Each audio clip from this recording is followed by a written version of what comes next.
Welcome into Phil's Tax Hacks and Other Retirement Facts with CPA and personal financial specialist, Phil Putney. Now let's get rolling with today's show. Hey everybody, welcome into Phil's Tax Hacks and Other Retirement Facts with Phil Putney and myself to do a little checklist. We're going to do a top 10 checklist for retirement preparedness. But we're going to break this over 2 podcasts, Phil, so that we don't get too long-winded. Yes, yeah. We tend to be that way, but that's good. Give more information. So. That's right. So we're going to break it into 5 and 5, and we'll just go through kind of a 2023 edition, if you will. We'll just run through some things to think about as this is I think the time we're taping this is going to be our first week of February podcast. Yep. So still plenty of time in the year, obviously. So some things to run down and knock out. How you doing, by the way? Doing good. Yeah. Awesome. We were talking about the weather yet again. It's dreary here, but I see it's sun shining through the blinds behind you. So. Yeah, we've got a sunny day today. It's cold though. It was 3 degrees on the drive in this morning. Oh, never mind. So. You can keep it. That's usually the key around here. If you see the sunshine, it's going to be chilly because that's right. That's a clear night. All my many years are right there next to you. I lived there. I was like, yep, I'm good. Don't miss that, scraping the ice off the window in the morning. Yeah, I'm all right with that. I'm all right with that. So let's get started here so we can knock this out. Sure. Let's go through the top 10, but we'll do the first 5 on this episode. As always, folks, if consider subscribing if you haven't. We've been seeing a few new subscribers on the YouTube channel, so thank you very much. Appreciate that. And let's just jump in. So income, number 1 on the list. We talk about it all the time. It's king. Yep. You gotta have some money even when you no longer work. And, so how much do you actually need to function your lifestyle or to fund your lifestyle? Most people get this wrong. Yeah, well, absolutely. And it's, the old concept to start with the end in mind. What does that retirement vision look like for you? And that's, I think, where a lot of people kind of fall flat in the beginning in this planning process is really spending some time doing that. I mean, you'll look at statistics. Most people spend more time planning a 2-week vacation than they do planning for retirement. But you need to understand, hey, what does retirement look like? Sit down. If you're married, do this, please sit down with your spouse and have that discussion. Because I can't tell you how many times in the beginning processes with a client, we start talking back and forth about this. Well, what does it look like? What's it going to cost? And, one spouse looks at the other and says, I had no idea you wanted to do that. Right. Which is great. We're bringing that out, but have that discussion early on. So, what does it look like? What am I retiring to? I'm retiring from. Everyone knows what that is. They can't wait to quit the job. Right. Right. But what are you going to retire to? What are you going to do? And then that's going to determine how much do I need to do that? And can the plan work? And the funding, what we tend to do, Phil, is, and it's natural, we tend to go after the things we see every month. We tend to say, okay, well, I need this to cover the mortgage, and I need this to cover the 2 cars, and I need this to cover all the utilities, and we've talked about it a bunch of times. Like I use the Amazon reference. How many times does Amazon show up at your house? That's right. And even if you're one of those who are like, I'm tired of using, but you get the idea. It's a nickel and dime kind of world. And that's when you start to really go through the income planning section and really look at what people are bringing in and what they're sending out. And most times they're shocked to go, God, I didn't realize I spent that much money.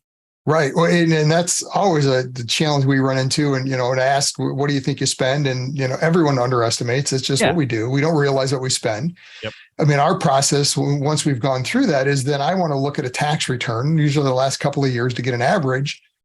And based on a tax return, I can figure out, here's what your income is. I know what taxes you paid. Right. And at the end of the day, this is the net cash you had available last year. And it went 1 of 2 places. You either spent it or you saved it.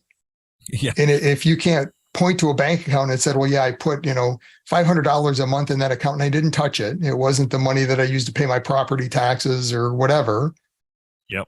Then you spent it. It's just, don't underestimate the number, please. You're going to get the wrong answer every time if you do. So, and so that's a big one. That's certainly be number 1 on the list. Know exactly how much income you're going to need every month in retirement. So again, this is a retirement preparedness checklist. So number 2, all right, so we got this collection of stuff. We got these accounts. Which one do I pull money from first? Yeah. And that's always one of the next challenges is, well, here's what I need.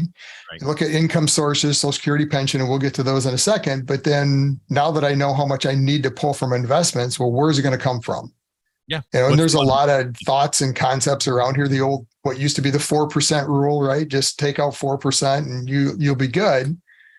But the better option is have a strategy. No, and again, this comes back to having that full financial plan to understand, what do I need?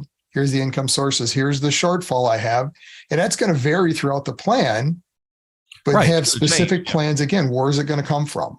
What accounts am I going to pull from first? And then make sure they're structured in such a way to be able to handle that. And that's what they're designed for. Yeah, because it will matter, or it could matter, which one you're pulling from a tax efficiency standpoint. Yep. And it's also going to affect some of the other things on the list. So it's not just, well, I've got this account, let me grab this one first. It may be because number 3 may factor into number 2, which is Social Security. So it absolutely does. Yeah. Yeah. Which one are you taking from? So Social Security is number 3. Yeah. And we always, in the class, we talk about which horse are you going to ride first, right? The Social Security horse or your assets. Yeah. And then it comes right back to that income plan. If you've run the math and looked at Social Security, life expectancy in your scenario and say, yeah, it makes sense. I'm going to, at least one of the spouses maybe wait till 70, maybe both, depending on the situation. If you're going to do that, well, now you got this gap. There's this hole, so to speak, in income. If I'm not pulling Social Security, where's the money going to come from? Right. But maybe you've run the math and it doesn't make sense in your scenario, or you're just not comfortable pulling that amount from your assets first. Well, that's a different strategy. Now we've got to handle investments differently from a risk, from a tax standpoint, to make that happen.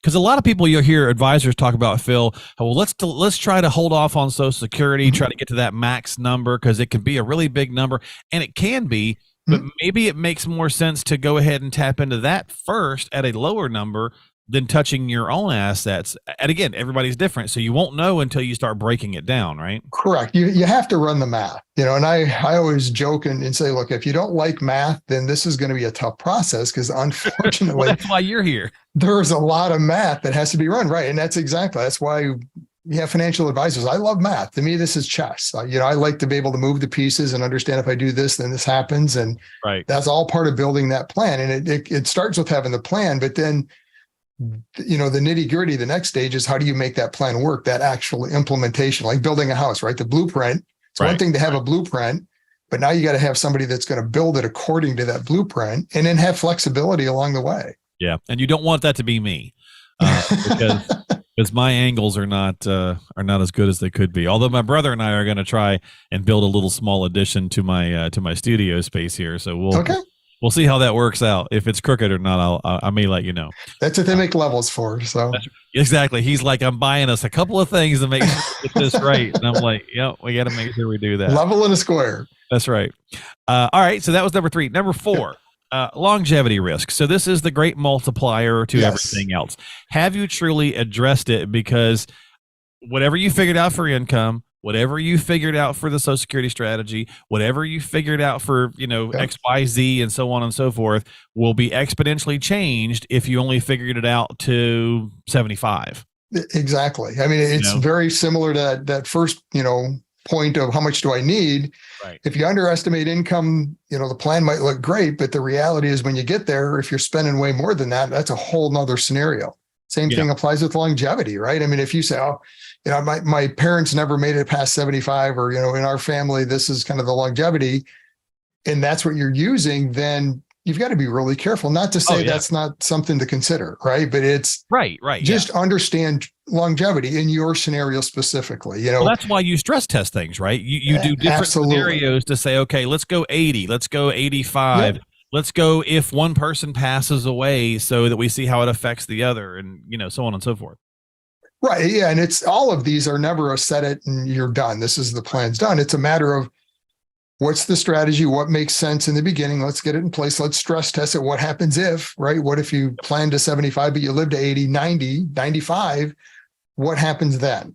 Just run that math and know this is what those scenarios look like, so that in the event that happens, to your point, this is that multiplier, right? If you live that much longer, now it's going to have made sense maybe to do something different with another part of the scenario. Social Security, for instance, the longer you live, the more heavily you would rely on Social Security, then that makes more sense maybe to delay it. So And they've got to address the other things in there that are going to shift if we do live longer, because yet you're not going to be maybe necessarily taking the trips that you were taking when you were 68 or 72 or 75, because you're now 88 and you're like, well, I can't get around as much, but your healthcare costs could be more. So exactly. I was going to say, typically we don't plan for a lot of difference in spending throughout retirement. I mean, we'll early stages a lot of times put in travel because somebody has specific travel plans. For the first 10 years, we want to spend an extra $5,000-$10,000 a year traveling, whatever it is, because they want to do more vacations. Right.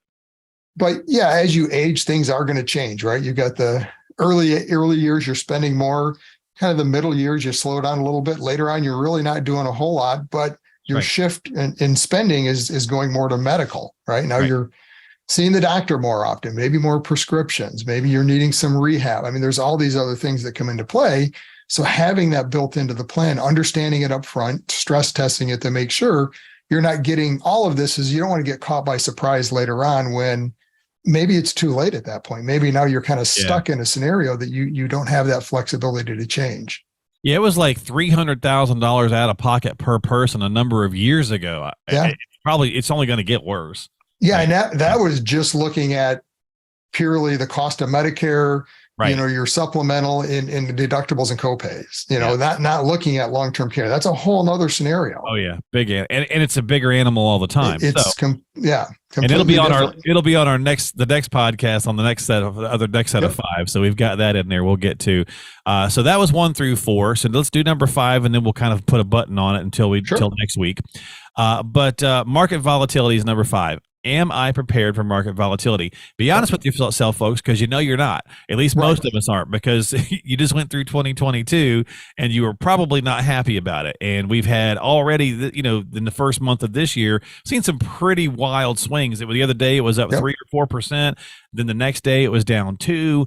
And it's just, we're still not there yet. So you've got to have a grip on this, Phil, because you want to be able to retire in any environment. So if you're planning on retiring later this year and you're worried about the recession conversation and you're worried about this, that, and the other, and you're thinking about delaying all that, well, then maybe your strategy wasn't set up to help you survive any of that. I get the nerves. I really do. But you got to have that strategy, right?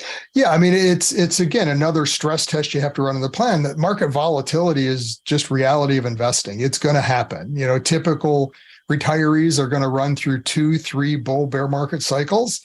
This up and down ebb and flow of a market. It's what markets do. I mean, it's nothing new. We've been through this how many times? We lost the discipline though, Phil. We got so used to that 13 years of goodness after the big crash back in 2008. It's easy. Our brains tend to forget what's right in front of our face, right? Well, it's called recency bias, right? We all get used to what happened last year and the year before, and the longer that goes on, we get comfortable. It's like, this is no problem. This is easy. I can do this, right? And then all of a sudden, reality sets in, and you can, but volatility happens.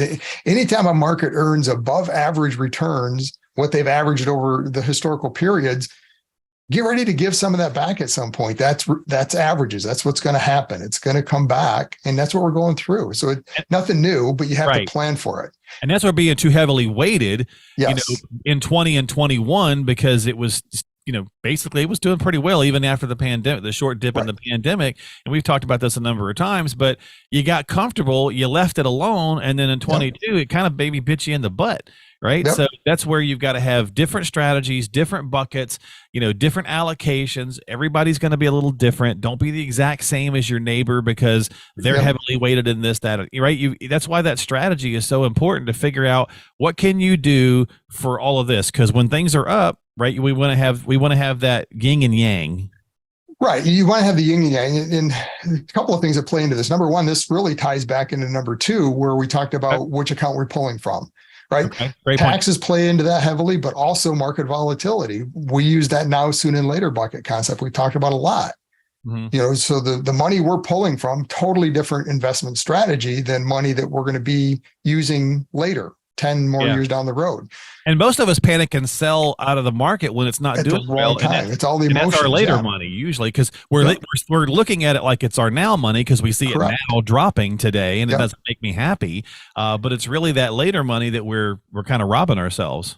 Right, and it's the challenge that we face with this too is you need risk when you get Sure. into retirement. It's Yeah. just part of it. We have inflation, right? I mean, this year that's coming back to reality again too. We've got comfortable with as low, way below average inflation for years, and that's not reality.